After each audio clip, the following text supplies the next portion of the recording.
標杆人生第34天，僕人的思維，侍奉始於你嘅心思。作為僕人，需要喺心態上面做轉變，態度亦都要改變。而真正嘅僕人喺思想上面要有5個正確嘅態度。第一，多為其他人設想，少為自己而設想。僕人往往要專注喺其他人身上，而唔係自己身上。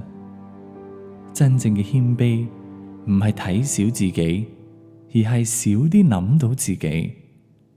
當我哋唔再注意自己嘅需要嘅時候，就會注意到我哋周遭嘅需要。上一次你為咗其他人嘅好處倒空自己，放下自己，係幾時啊？自我中心嘅人唔能夠作僕人，除非我哋忘卻自己。如果唔係，我哋所做嘅就唔值得被紀念。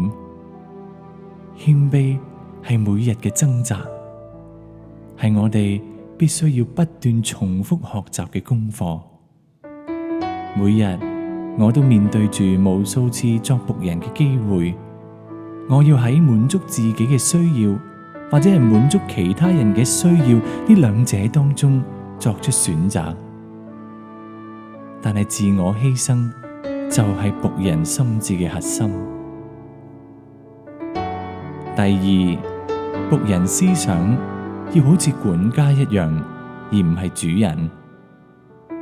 你要謹記啊，係神先至係擁有一切嘅嗰一位。聖經當中，管家係為主人管理產業嘅僕人。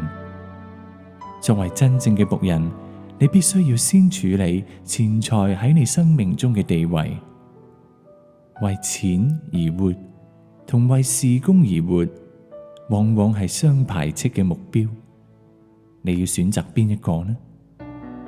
假如你係神嘅僕人，你唔能夠同時兼差為自己而活啊！第三，僕人專注自己嘅工作，而唔係睇其他人喺度做啲乜嘢。佢哋唔會同人比較、批評或者競爭，因為佢哋埋首於神俾佢哋嘅工作。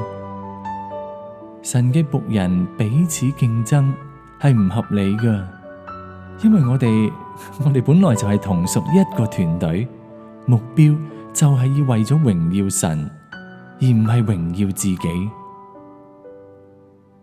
第四，僕人嘅身份要奠基於基督。僕人因為知道佢哋係憑恩典被愛、被接納㗎，所以我哋唔需要證明自己嘅價值。我哋會甘願做一啲對缺乏安全感嘅人嚟講係有失身份嘅低賤工作。要作為僕人，你首先就要喺基督裏面認清自我嘅身份。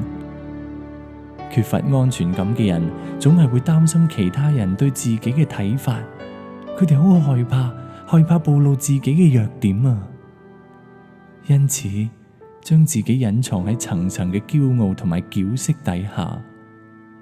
你越冇安全感，就越需要其他人嘅認同。咁樣嘅話，你就離神越遠啦。第五，僕人會將事工當作係機會，而唔係義務。僕人樂於助人，滿足其他人嘅需要，而且樂於侍奉。咁係因為佢哋愛主，並且感恩，知道侍奉就係運用呢一生最好嘅方式啦。因為耶穌曾應許，天父會尊重、獎賞那服侍的人。今日你諗一諗，你係比較關心被人服侍啊，定係你願意尋找途徑去服侍其他人呢？